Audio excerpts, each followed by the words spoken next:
making of cinema is a different creature. It challenges you.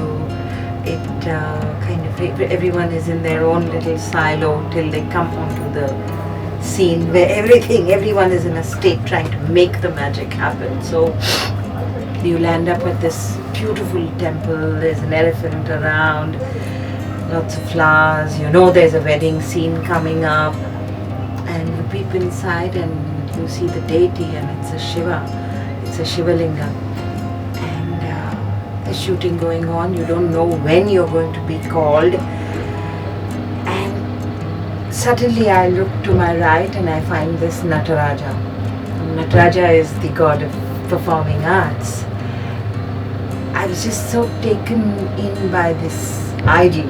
I'm not a great believer, but I respect old traditions, and Nataraja was draped in a little saffron dhoti kind of a thing.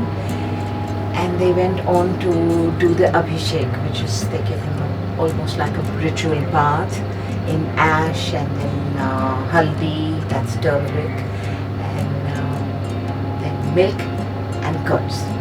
So he has 4 baths. And they were ringing the bells, and I remember the assistant director coming and asking the priest, would you please not ring the bell today? He said, how? 1,500 years this bell has been ringing at this appointed time, and how can I not ring the bell? And at that moment I became one among the believers who were standing there, and I wasn't an actor who would have tried to go to the priest and say, but please can you stop ringing the bell, we are doing live sound.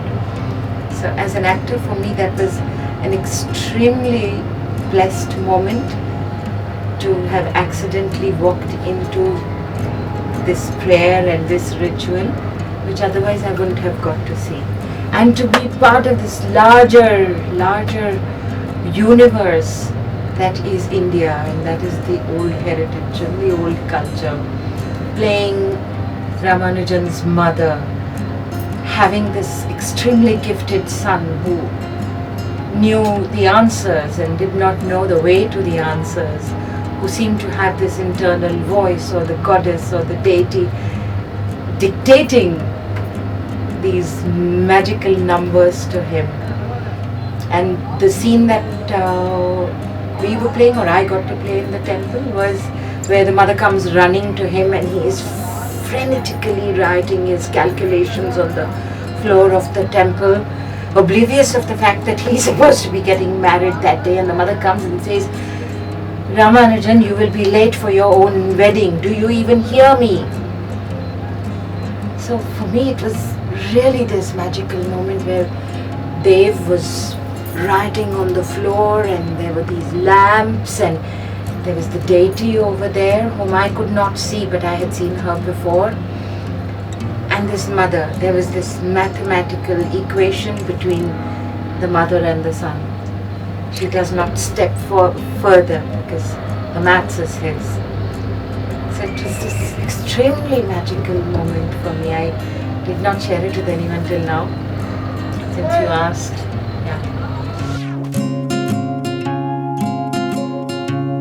Dev, I think he's got great energy.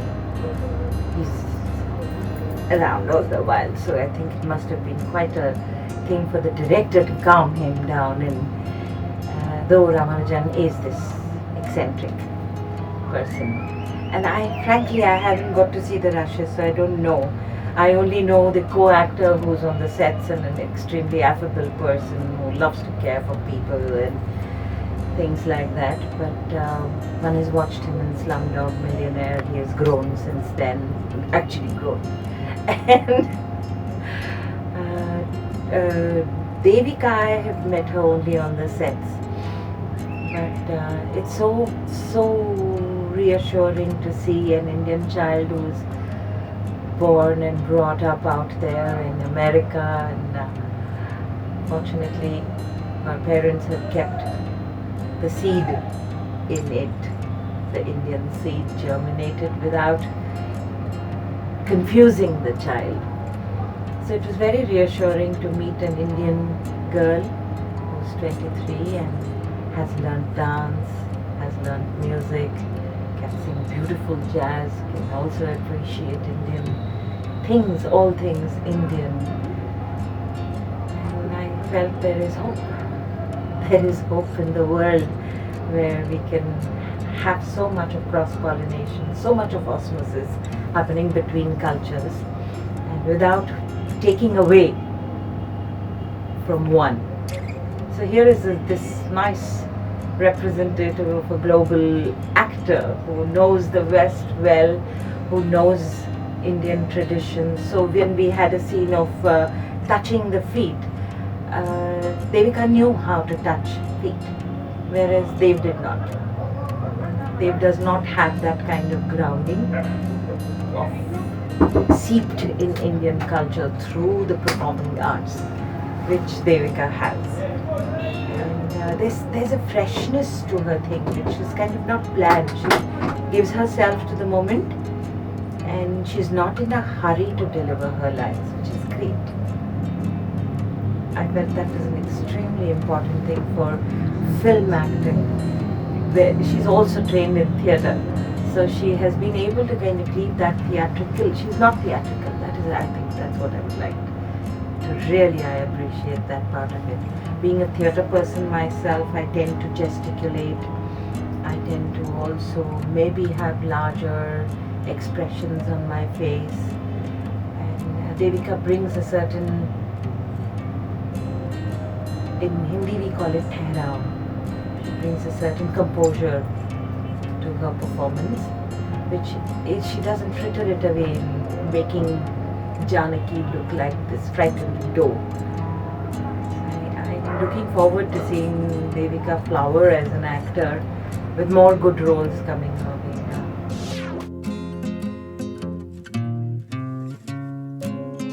I wish we had.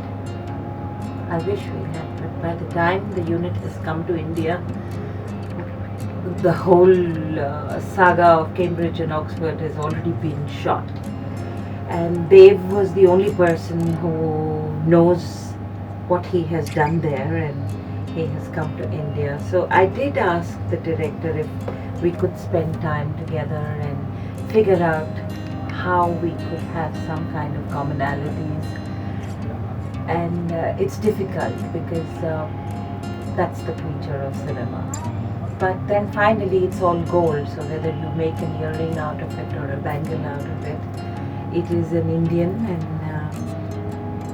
it's the subscript, you see, because if this is being shot, if you're telling the story of an Indian family in India in the 19 whatevers or 18 whatevers, obviously between themselves they are speaking an Indian language.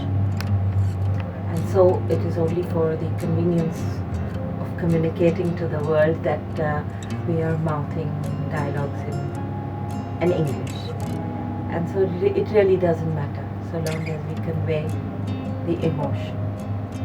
Was, I think, the easier way out, and that's what we've taken, without allowing it to become too clinical about having to speak Ramanujan and me having to speak